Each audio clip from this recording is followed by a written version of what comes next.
So if we go back to the linear frame, they're really simple. We've got pins, external bars, and clamps. So we've got mainly something held into the bone and then something exterior that holds that bone in spatial alignment, gives the patient a comfortable something to walk on, a comfortable, stable fracture repair. And again, I'm using fracture repair as examples, but we do limb deformity corrections, support ligament and tendon injury repairs and things. But again, the goal is comfort. The goal is getting things where they need to be. So circular frames are very similar. When you really look at any external fixator, it goes back to that concept of wires or pins through the skin interacting with the bone and something on the outside that holds it all in place and stable. Circular frames are a little more complicated just because there's more parts, more hardware involved, and take time to put on. And we do that when we need what a circular fixator can do. And right now, they've relegated themselves into some very complex limb deformities that lengthening of the bone is needed, or pure lengthening, and some perhaps bone cancers, and where we can actually grow bone. We'll get into that later. So if we look at hybrid fixation frames, pardon me. Yeah, you know, it's you look and you see something that looks like a circular fixator, you see something that looks like a linear fixator, and for veterinary surgery, that's enough for us to call it a hybrid frame. Some of the human surgeons will argue there's a lot of nuances, and some of their circulars would be called hybrids, but think when we say hybrid, that's as good a picture of it is. A minimal ring and obvious linear components. Those are really nice for juxtaarticular fractures or fractures with very short fracture fragments that even with locking plates, they're hard to grab, hard to control, and yet it remains user-friendly and economical compared to a circular fixator. So hybrids are the popular, more complex frame. Again, it's repetition, external columns and things going into the bone to maintain the alignment of the bone, protection of the joint, or other applications. And so big dog on the left, little rabbit on the right. Sometimes the patient's bones are so small that we use miniature fixation pins in some sort of acrylic frame to do those, and getting into microplating and things like that to handle those. So let's talk a little bit more about definitions, just because I want us to be able to talk onto the phone. You talk to your customers and have a vocabulary that kind of works across borders, works across languages, and really makes it easier to have a conversation. So we talk about external fixation pins. We divide those into two major categories: full pins and half pins. So we haven't said anything about are they threaded or they diameter or anything, just the general terms full pins and half pins. So regardless of full pin or half pin, the pin engages both cortices of the bone. Okay, so it really needs to be stable. The half pin only exits the soft tissue on one side and therefore has one external bar in general connected to it. Full pins, again, both cortices of the bone, always, but they also exit soft tissues on both sides of the bone.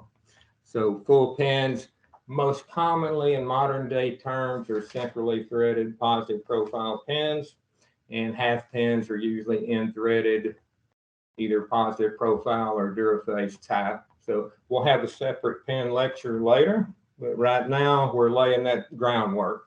And so modern fixation pins is it, and we'll explain later why non-modern pins aren't good.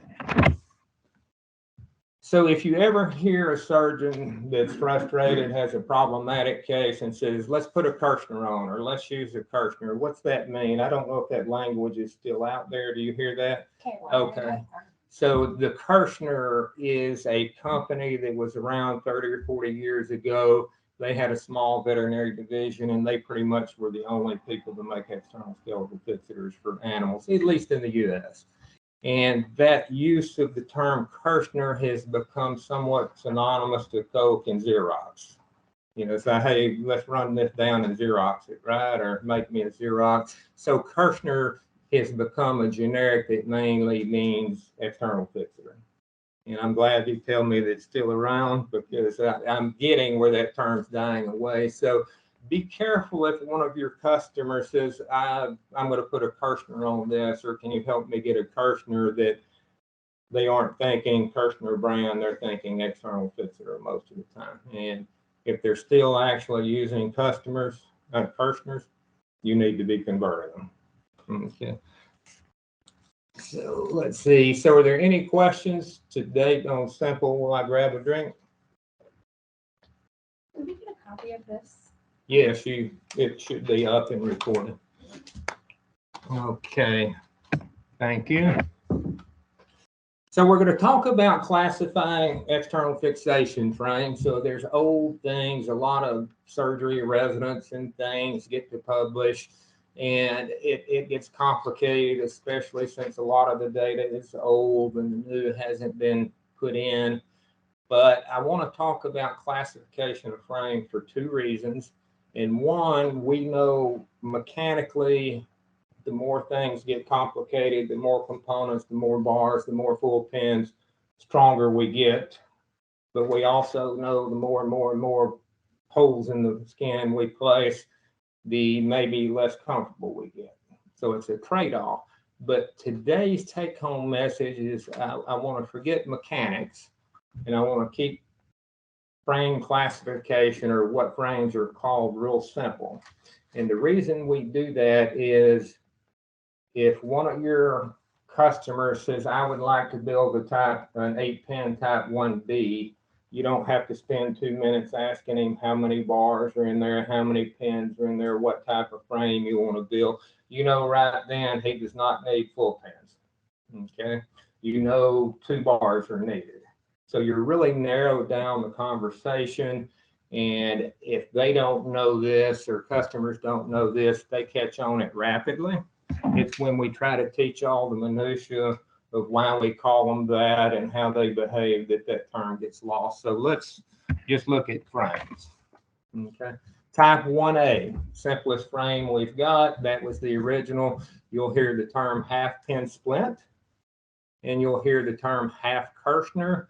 But that's the frame. Okay. By saying type 1A, again, you have a vision that says single bar and all in-threaded pins. We can redefine that on what size bar, what size pins, how many pins, but the 1A is the simplest out there. 1A tie-in, very often with fracture repair of the femur and fractures of the humerus, where external fixators are used, most commonly we combine that with an intermediary pin. And in that case, very frequently, we will link or tie that intermediary pin into the external fixator. So that's nothing but the 1A you just saw connected to a 9 pin. So 1A tie-in. 1B is a frame that I truly love, especially on fractures of the radius. It's going against what we were taught for a lot of years, but it's much more functional. So 1B, the best I can describe it, is take 2 1A, put a 1A on, put a 1A on and another plane, and that's a 1B. So it's still all half pins, no full pins. This picture shows some connections between the rods, and that's a simple, easy frame to build. You'll see frequently. A type 2 frame, you'll hear the term full Kirshner, and I use the term loosely Securos mentality. But now we're in frames that use full pins, or we have frames that pins that connect on to both ends to bars. So these are more difficult to put in, require very often some added aiming device and instrumentation to work with. And so, but type 2 frames, this would be a maximal, so to speak, because all the other pins are full pins. And we can have minimal, anything in between, as long as there's at least one full pin in each major fragment, proximal and distal in this case, then it's a type 2 frame. So what do you think? Okay, type 2, you think, okay, my customer will need at least 2 bars, right? We'll be looking at full pins and maybe looking at half pins if they choose to do something a little easier, which would be a minimal type 2, meaning enough full pins to categorize itself as a bilateral or type 2, but a minimal number, so there's less soft tissue tracks. There's less need for aiming and accuracy. So these are much easier to build, especially with older historical hardware.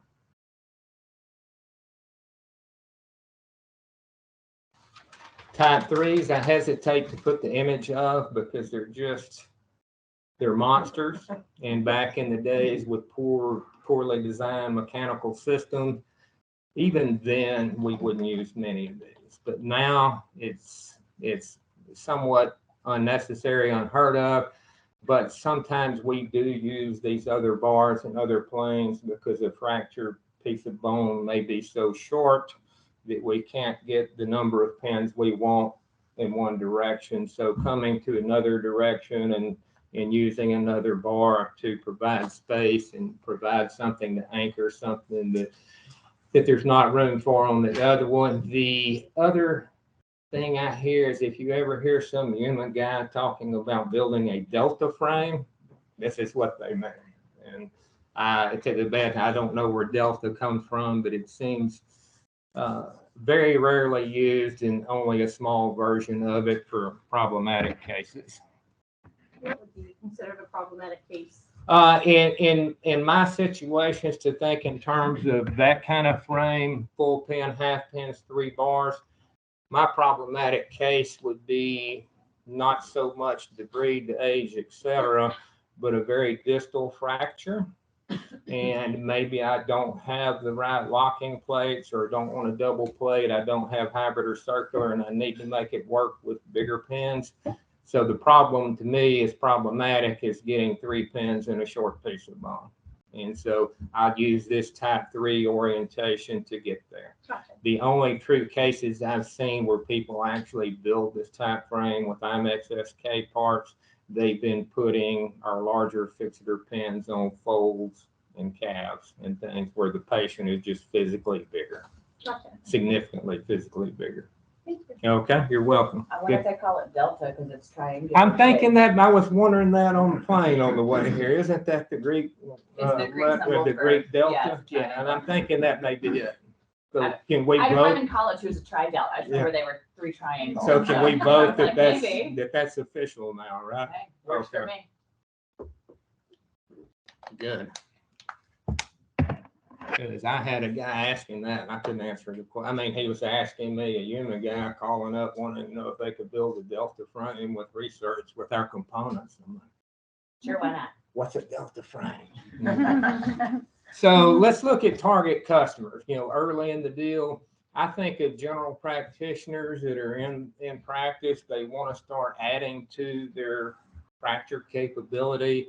Maybe they've got pin and wires and they're starting to recognize the limitation of pin and cerclage. Maybe they have basic ortho instruments. Maybe not. They just want to start. But the good thing about XFix, it requires really a limited amount of instrumentation. It is obviously best to start, maybe not obviously. We like the radius and tibia as learning bones because we just stay away from all the heavy soft tissue movement and all those things that cause discomfort. Or maybe they're a practice that's doing a fair bit of plating with your components, but they still have these cases, the open contaminated injuries, transarticular problems where the plate alone or the plate can either make things worse or is just a real workaround. So I think from that standpoint, general practices, you've kind of got entry levels, you've got people that are pretty good customers, but they're seeing the need now and then. For the surgical referral practices and academic teaching centers, they've got all the implant systems. So what do they use external fixators for? Certainly less than the rest, but commonly open contaminated injuries are really great. They see a lot of tendon and ligament injuries, Achilles injuries, where transarticular fixators, although they're challenging, can really help The juxta-articular are the very short fracture fragments we talked about. And Corey, you talked about a type 3 frame. Sometimes it's hard to get 2 or 3 1.6 millimeter wires. So the type 3 frame goes out and the hybrid comes in just because of the tiny nature of the wires allows people to capture a piece of bone that's very, very small and still have a patient function on it.